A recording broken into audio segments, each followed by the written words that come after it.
Pour commencer cette petite présentation, on va d'abord parler de Sage, forcément des nouveautés implémentées dans la version 10, mais notamment et surtout de la facture électronique, puisque ça reste le cœur de la V10, et en tout cas, ça reste une préparation à ce qui va découler autour de la version 10 et de la facture électronique. Première chose qui, pour moi, est pas directement dans la V10, mais inhérente à la version 10, c'est la modification du planning sur la facture électronique. L'amendement qui est passé le 17 octobre dernier. Donc, il y a moins de 3 semaines, je dirais 2 semaines et demie, dans la dernière loi de finances qui a été publiée.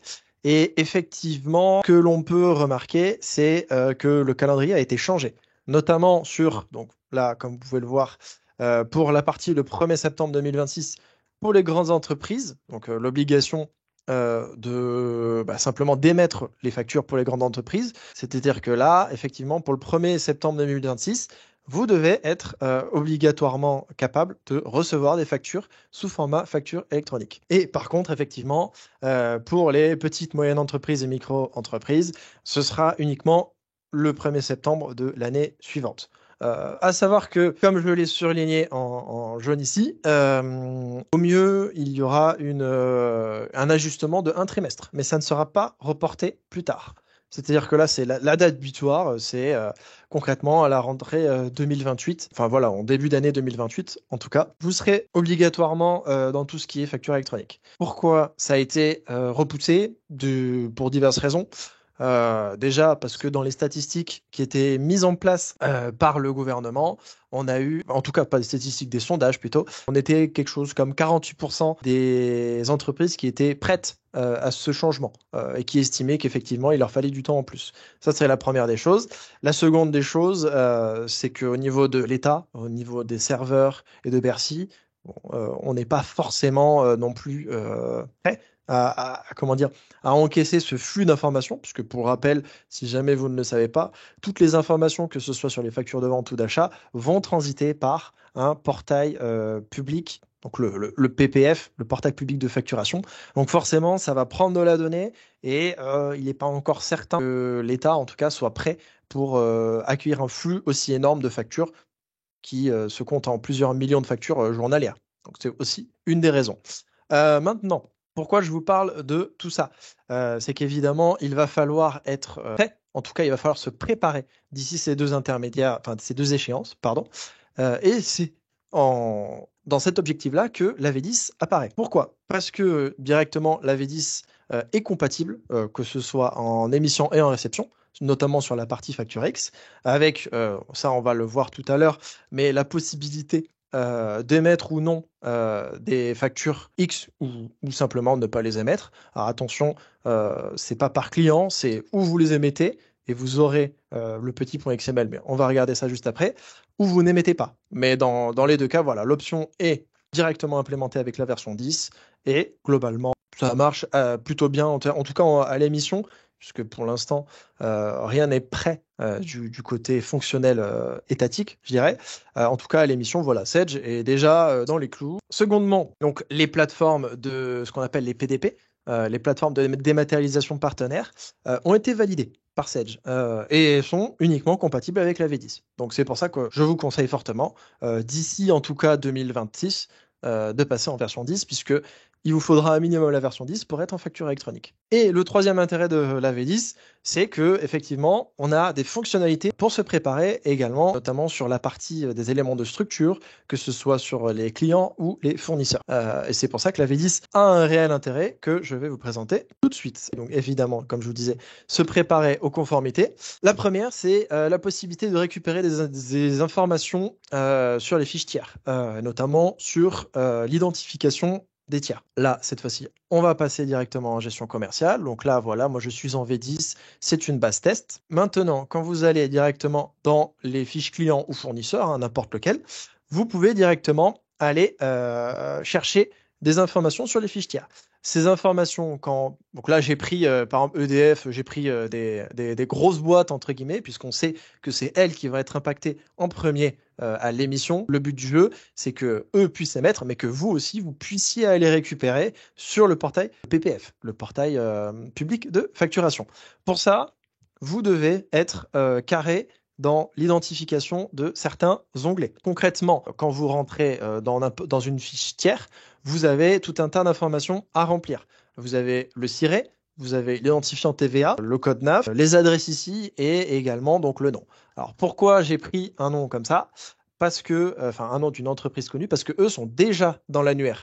Sage a mis en place deux API qui vont en fait aller chercher les informations sur le site de l'État. Le premier qui va piocher dans l'INSEE, donc ce qu'ils appellent le carnet d'adresse pour le siret, et le second qui va faire un calcul directement du numéro de TVA, et ça c'est pour les entreprises qui sont dans l'Union européenne. Concrètement, ça ressemble à quoi quand on utilise Sage? En fait, on a simplement à appuyer sur le petit bouton ici. Dès le moment que vous avez rempli l'intitulé, il va vous demander, enfin, il va vous proposer directement d'aller chercher tout un tas d'informations pour directement les pré-remplir dans votre fiche identifiant. Notamment, par exemple, là, bon, j'ai pris Danone parce que il fallait bien prendre un exemple qui parle un peu à tout le monde, mais on va faire après avec EDF ou Total, puisque c'est, je pense, des entreprises sur lesquelles vous avez éventuellement des choses à voir. Bon, là, par exemple, je vais prendre Rungis, hein. Ça, l'exemple que j'ai n'a pas forcément d'intérêt. Tac, tac, tac. Moi, j'en sais rien. Je vais prendre le siège à Paris. Hop, je valide. Et on voit que le siret a été mis à jour, que l'adresse a été mise à jour, que la ville a été mise à jour et également le code postal. Pourquoi je vous parle de cette nouvelle fonctionnalité? Parce que déjà, vous n'avez pas besoin d'aller chercher le siret sur société.com quand vous créez vos tiers. Que si jamais vous voulez les éditer avec des fonctions à jour, vous pouvez directement aller chercher ces informations. Et qui également, vous avez donc le code NAF. Alors attention, et ça je le précise quand même, ils n'ont pas fait l'effort jusqu'au bout puisqu'il faut quand même renseigner le pays. Donc évidemment, on renseigne le pays. Jusqu'à là, pas de souci majeur. Et également, normalement, alors on va voir si eux sont remplis. Voilà. On peut directement calculer l'identifiant TVA via la petite calculatrice ici. Et on peut voir s'il est validé ou pas. Voilà. Donc, évidemment, ça a pris l'identifiant SA Danone. Donc là, effectivement, on voit que la société que j'ai pris n'était pas reliée à l'identifiant TVA. Donc, ça m'a mis à jour sur les bonnes données. Voilà. Et tout ça sans avoir besoin de faire l'effort d'aller chercher sur Internet le siret et l'identifiant TVA, qui sont les deux informations les plus importantes pour l'identification de la facture électronique. À noter qu'évidemment, bon, ils ont fait l'effort quand même d'aller chercher l'adresse, le code postal et la ville, mais voilà. Donc globalement, c'est plutôt une bonne chose que nous ont fait Sage sur ce sujet-là. Également, ça je crois qu'on va le voir après sur les nouveautés à renseigner. Ça fait partie des éléments de structure qui ont été mis à jour dans la version 10. Pourquoi je vous parle de ces éléments qu'il va falloir mettre à jour dans vos tiers, donc ce sera les clients ou les fournisseurs. Parce que effectivement, vous allez avoir besoin d'être raccord avec l'annuaire qui est présent, donc le PPF qui est présent directement avec la facture électronique. Si les informations que vous renseignez dans vos fiches tiers ne correspondent pas, vos factures, que ce soit à l'envoi ou à la réception, ne marcheront pas. C'est pour ça qu'effectivement, ils nous ont mis toutes ces informations à proximité. Si vous voulez savoir exactement quelles sont les informations que vous avez besoin, sachez qu'ici, en route pour la facturation électronique, c'est un nouvel onglet qui est uniquement disponible avec la version 10. Je crois que la version 9, ils ont dû le mettre à jour, mais à vérifier. Et ici, vous avez ces deux cases avec un point d'interrogation. Donc, vous avez préparé l'analyse de vos données et consulté les contrôles et les corrections. Donc déjà, pour l'analyse de données, quand vous cliquez dessus, évidemment, ça ne me l'a pas mis dans le bon écran. Hop là. Voilà. Vous avez déjà des informations sur les assujettissements TVA. Concrètement, aller directement dans les clients fournisseurs ou si vous passez par la compta, par les plans tiers. Et vous allez pouvoir voir directement si votre tiers est assujetti à la TVA ou non. Donc, par exemple, on va rester sur Total, par exemple. Voilà. Dans la facture, dans l'option facture électronique ici, vous avez une nouvelle case pour dire si ce tiers est assujetti à la TVA ou non. Si c'est un particulier non assujetti à la TVA ou simplement s'il l'est. Vous avez également la possibilité donc de rajouter le code EDI, donc votre code EDI ou le sien, c'est plutôt le sien dans ce cas présent, mais également de savoir d'où est-ce qu'il vient pour pouvoir évidemment être le plus raccord avec la facture électronique. Ces informations sont importantes puisque vous allez en avoir besoin pour faire l'identification des factures. Également, vous pouvez directement dire si elles sont, comment dire, référentes ou enfin s'il y a une obligation à la facture électronique ou non. Donc là, Si c'est non référencé dans l'annuaire, concrètement, il n'y aura aucun contrôle d'émission. Si c'est une entreprise privée assujettie à la TVA, bon, bah, évidemment, vous voyez que là, on ne peut pas faire grand-chose. Mais si c'est une entreprise publique, notamment bah, forcément pour tout ce qui est mairie, etc., vous allez pouvoir dire quel type de contrôle vous allez faire dans votre facture ou dans votre société pour les envoyer sur le PPF. Donc on peut voir, on a un contrôle sur le code service, référence, et on peut faire concrètement, là je sais pas pourquoi ils l'ont mis en doublon, mais enfin bon voilà, en tout cas c'est déjà présent. Voilà pour les éléments qui seront obligatoires directement sur la partie l'analyse des données, mais vous avez également tout un tas d'informations que vous allez devoir rentrer pour que ça soit valable lors de l'envoi ou la réception de vos factures électroniques. C'est donc, ici je vous remontre, hein, c'est dans ce petit bouton là, consulter les contrôles et les corrections, que vous allez trouver la liste des choses que vous devez impérativement rentrer dans votre base de données. Voilà, je ne vais pas m'amuser à faire l'entièreté la liste des choses à contrôler, puisque déjà de une, vous l'aurez, et de deux, si vous prenez SDCC, vous allez avoir l'assistant qui va vous dire là où vous êtes bon ou vous ne l'êtes pas. Mais concrètement, voilà, il y a quand même tout un tas d'informations que vous allez devoir renseigner dans votre base de données pour être accord avec cette nouvelle législation. Donc, il y a forcément des parties code ISO pour savoir où est-ce qu'on va chercher les informations, dans quel pays ils sont. Les EDI, évidemment, puisqu'on a besoin de ces EDI pour caractériser la personne en question. La partie TVA également, bon, voilà, notamment aussi les pays du tiers, les codes d'ISO dans les adresses de livraison, le SIRET, évidemment, l'identifiant TVA, si c'est une entreprise en UE ou assujettie TVA, etc., etc. Bon, cette fiche est disponible gratuitement ici, hein. Vous avez simplement à cliquer dessus et vous allez vous retrouver avec toute la législation liée à ça. Maintenant, je vais quand même reprendre mon petit diapo puisqu'évidemment, j'ai noté les nouveautés qu'ils ont également rajoutées donc, comme je vous disais tout à l'heure, je viens de le voir en fait, l'identification si ce sont des émetteurs ou des receveurs et dans les pays. D'accord? Donc effectivement, ça, on peut les retrouver dans différents endroits. La première, hop, je repars dans une fiche client, n'importe, hein. Vous avez effectivement dans les adresses ici le besoin de bien renseigner le pays. D'accord? Ce pays, il est lié dans les paramètres société. Bon, je ne vais pas vous refaire, je vais pas aller forcément trop montrer pour pas trop vous envoyer trop d'infos. Mais voilà, vous devez bien renseigner ici dans les adresses de livraison, de facturation. Vous devez également bien renseigner ici dans le pays. Ici, évidemment, il faut que ce soit la même typographie. Il faut que ce soit avec première lettre et première lettre majuscule et le reste en minuscule. Vous devez également, c'est ce que je viens de vous montrer, bien remplir l'onglet facture électronique, d'accord? Puisque c'est ça qui va vous permettre de vous connecter à l'annuaire et de savoir s'il y a besoin de facture électronique ou non. Maintenant, on est conscient, et surtout Sedge est conscient, que pour certaines bases de données, ça va faire beaucoup de travail. C'est pour ça que Sedge a mis en place SDCC, qui est l'acronyme de Sedge Data Clean and Control. C'est un outil uniquement disponible si vous avez opté pour cette option. Il n'y a pas besoin d'installation puisque c'est directement rattaché à votre clé de licence. Donc si vous passez commande avec nos commerciaux, vous allez directement avoir cette option.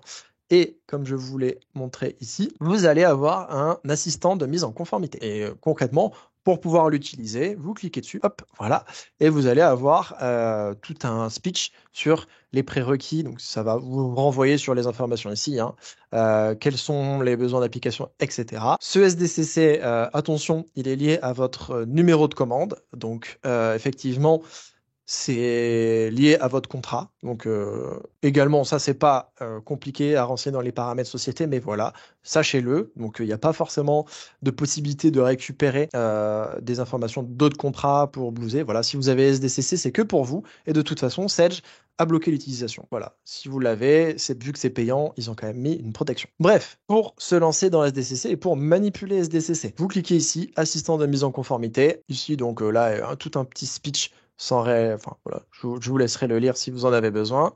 Vous cliquez sur suivant et là, il vous demande qu'est-ce que vous voulez contrôler. Soit vous voulez contrôler le paramétrage des éléments des paramètres société, soit vous voulez contrôler des tiers. Alors, vous pouvez choisir tous les tiers, les clients ou seulement les fournisseurs. Et vous pouvez même borner en fonction de tiers qui vous intéressent et également de savoir depuis quand vous facturez ces tiers.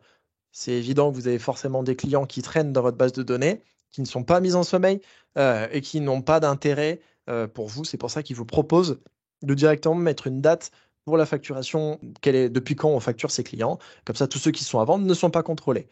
Ça peut faire quand même pas mal d'erreurs. Même là, je suis sur une base de données de démo, donc forcément, il y aura des informations qui seront fausses. Bon, je vais vous montrer à quoi ça ressemble. On peut faire les deux en même temps, au passage, je vous le dis. Là, vraiment, je fais comment dire, l'opération la plus simple. Donc, j'appuie sur fin. Voilà. J'ai deux choses. La première, sur les éléments comment dire, de paramétrage que je dois forcément modifier pour que ce soit raccord avec la facture électronique. On voit qu'ici, par exemple, j'ai des modes de règlement qui sont faux, ou en tout cas qui sont faux et qui manquent le code EDI. On peut les trier, hein, évidemment, par motif, etc. On peut voir que ici, au niveau de certains taux de taxes, je ne suis pas bon, donc il faut que j'aille modifier le code EDI pour qu'il puisse se connecter au PPF. On peut voir qu'effectivement, j'ai des unités d'achat-vente où là, il n'y a pas de code EDI, donc forcément, ils ne sont pas actuellement lisibles par les fichiers de la facture électronique. Et concrètement, voilà, toutes ces informations, vous en avez besoin pour que quand vous émettez votre facture électronique, vous puissiez envoyer de manière correcte toutes les informations qui seront lisibles par les ordinateurs et le PPF. Ici, donc là, je vais zoomer, on peut voir que j'ai certaines informations et quand même un paquet d'erreurs, d'accord? C'est normal, c'est un jeu d'essai. Peut-être que dans votre base de données, vous allez avoir des choses qui seront mieux remplies que la mienne. Je vous le souhaite, parce qu'effectivement, il y a quand même parfois du boulot. On peut directement voir les principaux motifs à corriger. Donc là, typiquement, pour tous ces clients-là, par exemple EDF et Total, on voit que j'ai un problème de ciré. Euh, En les sélectionnant et faisant recherche de ciré, il peut aller me les chercher. Alors, je sais que Total a plusieurs branches un peu partout dans la France et il risque d'y avoir un message d'erreur. Donc, attention. Bah non, là, typiquement, EDF, il va me demander de choisir pour me générer le ciré. Donc, écoutez, on va prendre EDF Lyon 3, hein, tant qu'à faire. Je crois que c'est plus ou moins la même adresse. Bon, on va prendre celui-là. Hop, voilà. Mais par contre, si je vais rechercher le ciré, voilà, on peut voir qu'il y a plusieurs éléments qui ne sont pas présents. Donc, effectivement, dans certains cas, il va falloir également directement renseigner quelques informations pour être plus crédible, enfin, pour cibler plus précisément où on va chercher l'information. Typiquement, moi, qui suis originaire du Sud-Ouest, je vais mettre la ville où je suis né. Donc, hop, on va mettre Pau. Tac. Et donc, on voit qu'évidemment, le code postal s'est mis à jour. Et si je lui fais une recherche de Total dans Pau, il va directement me donner toutes les informations et les entités qui ont dans leur identifiant Total. Donc, typiquement, là, je vais prendre, je sais pas moi, Total Énergie, hein. On va prendre ici. Voilà. Donc là, ça m'a bien recalculé le siret. Et normalement, je ne devrais pas avoir de souci pour l'identifiant TVA. Voilà. Voilà. Donc effectivement, ça va me permettre. Voilà. Courbevoie. Le numéro. Ah, ils ont pris que le numéro de TVA que de Courbevoie. Non, je n'ai pas envie. Hop, voilà. C'est qu'un exemple, hein, évidemment, ça dépend également de ce que vous avez dans les factures. Vous pouvez ajuster en fonction du besoin. Mais l'idée, c'est que voilà, ça va vous aider, ça va chercher une partie des informations. Donc, l'idée de ce SDCC, c'est que effectivement, quand vous avez par exemple des identifiants TVA, vous pouvez directement, enfin, non, pardon, tant pour moi, si vous avez besoin d'aller chercher en masse certains sirets, vous pouvez directement les sélectionner et appuyer sur rechercher un siret. Évidemment, c'est des exemples qui ne marchent pas, donc par exemple, on va prendre les deux. Si je fais rechercher le siret, c'est déjà actualisé, donc il n'y a pas besoin. On voit que le statut s'est actualisé. Et effectivement, là, on voit la liste de tous les sirets qui n'ont pas été renseignés. C'est une base test, donc c'est normal que ça n'aille pas me les chercher. On peut voir également que les pays ici n'ont pas été renseignés. Donc effectivement, là, la seule chose que je peux faire, c'est tous les sélectionner et faire modifier le tiers. L'intérêt là-dedans, c'est quoi? C'est qu'on peut affecter le pays. Donc, typiquement, tout cela, je considère qu'ils sont en France. Hop, donc on va mettre France. Ça va m'intégrer à la possibilité, enfin, ça va me les intégrer tout court sur les fiches d'identification que tous ces pays sont en France. En plus, je considère qu'effectivement, ils sont tous assujettis à la TVA. Et si je veux même, ça peut aller me calculer un identifiant TVA. Mais là, pour l'exemple, je vais le laisser comme ça pour pas trop hop, pour pas trop le vexer. Voilà. Et donc, effectivement, cet outil est un outil quand même assez intéressant si vous voulez le faire de votre côté, si vous estimez que vous pardon, que vous n'avez pas une base de données énorme, puisque peut vous permettre d'aller plus vite sur notamment les pays, notamment les cirés, notamment sur s'ils sont assujettis ou pas à la TVA. Mais effectivement, voilà. Le conseil que j'ai également à vous donner, c'est nous, on peut vous faire des prestations pour vous aider à remplir ces informations. Parce que voilà, toutes ces informations, on peut les coller directement sur un Excel, hein, évidemment. Et l'idée, c'est qu'on peut également vous faire des imports sur les éléments qui vous manquent. Donc voilà, Sage Data Clean Control, c'est bien, mais c'est principalement un outil d'analyse, plus, plus qu'un un outil pour modifier les données. Donc voilà, n'oubliez pas que 2027, on a encore un peu de temps, mais en fonction de la taille de vos bases de données, préparez-vous. Parce qu'effectivement, ça va pas. Si vous avez quand même des éléments de structure assez conséquents, ça va vous prendre du temps. Je ne vous conseille pas forcément de passer à l'achat pour SDCC, parce que nous, on peut vous aider directement à faire la liste des éléments importants et également vous aider à les importer. Maintenant, si vous voulez tout faire de votre côté tout seul et que vous voulez vous utiliser et être certain en tout cas que vous n'avez rien manqué, effectivement, Sage Data Clean and Control est un élément qui pourrait vous aider à rentrer dans les clous. Voilà, tout simplement. Voilà, là je vois que l'heure tourne, donc je vais terminer ce petit diaporama. Maintenant, on va passer sur les autres nouveautés. Donc effectivement, il n'y en a pas énormément. Il y en a certaines qui ne vous concernent pas, mais bon, voilà, j'ai cherché des nouveautés qui vous concernent et qui pourraient vous aider dans votre utilisation de Sage. La première que j'ai retenue, c'est qu'effectivement, dans la partie comptable, vous avez maintenant la possibilité d'opter sur la TVA sur les débits. Donc, il faut aller dans les paramètres société, TVA et taxes, comptabilité. Non, il n'est pas là. Autant pour moi. Tout, tout, tout. Ça doit être dans identification. Non, oh, évidemment. Je l'ai oublié. Où est-ce qu'il est? Touc, touc, touc, touc, touc, touc, touc, touc, touc. Peut-être ici. Non. J'ai un trou de mémoire. Je suis désolé. Tut, tut, tut, tut, tut, tut, tut, tut, tut, tut. Il me semblait que c'était par là. Ouais. Voilà, les informations fiscales, autant pour moi, j'étais pas loin. Ici, forcément, donc comme je vous disais, vous avez l'option de paiement à TVA sur les débits. Vous avez juste à cliquer sur la nouvelle case ici, qui vous permet de passer sur l'option TVA sur les débits et de dire la date d'application et de résiliation. Voilà, si vous voulez pas résilier, vous avez simplement à pas rentrer et vous passerez sur la TVA sur les débits. Voilà, bon, évidemment, il y a tout le paramétrage qui est derrière, mais enfin, l'idée, c'est de vous simplifier la vie si vous en aviez réellement besoin.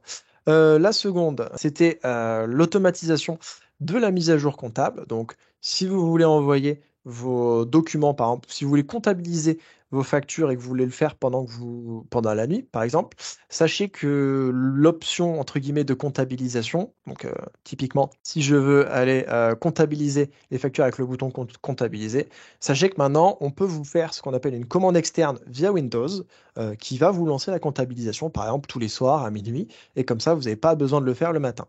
Voilà. Donc, ça reste mineur, mais c'est comment dire, c'est une liberté qui nous a été donnée par Sage de pouvoir faire une planification à des transferts des factures de la gestion co à la comptabilité, si tant est que vous avez les deux, évidemment. La dernière des choses, ça c'est principalement pour Une ceux... petite question, Maxime. Oui. Cette planification-là, elle se fait, il faut laisser le logiciel ouvert ou elle se fait automatiquement sur le serveur?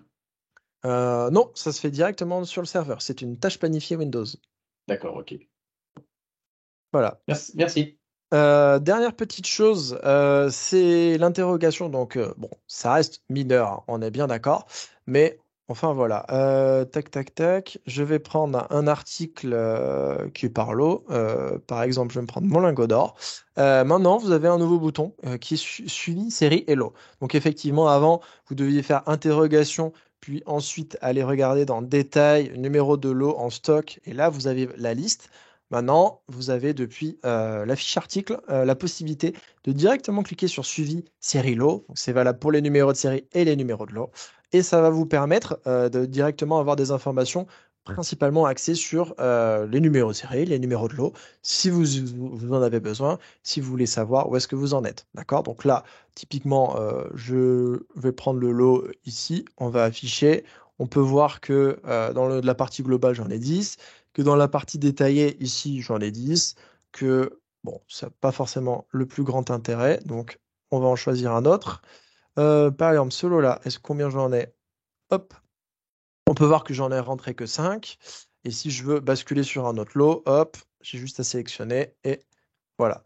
L'intérêt à ça, c'est que vous avez également la partie date de péremption et date de fabrication qui est complètement rajoutée et transparent. Donc si je veux, je peux trier en fonction des besoins et de votre gestion du stock par lot. Je sais que pour certains, ça pourra être réellement utile.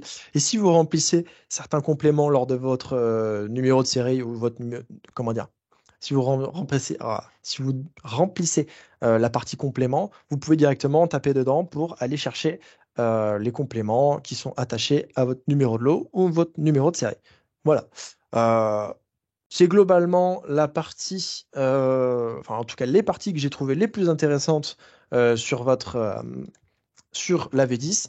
Il y en a d'autres, notamment sur l'optimisation de la partie registre de taxes.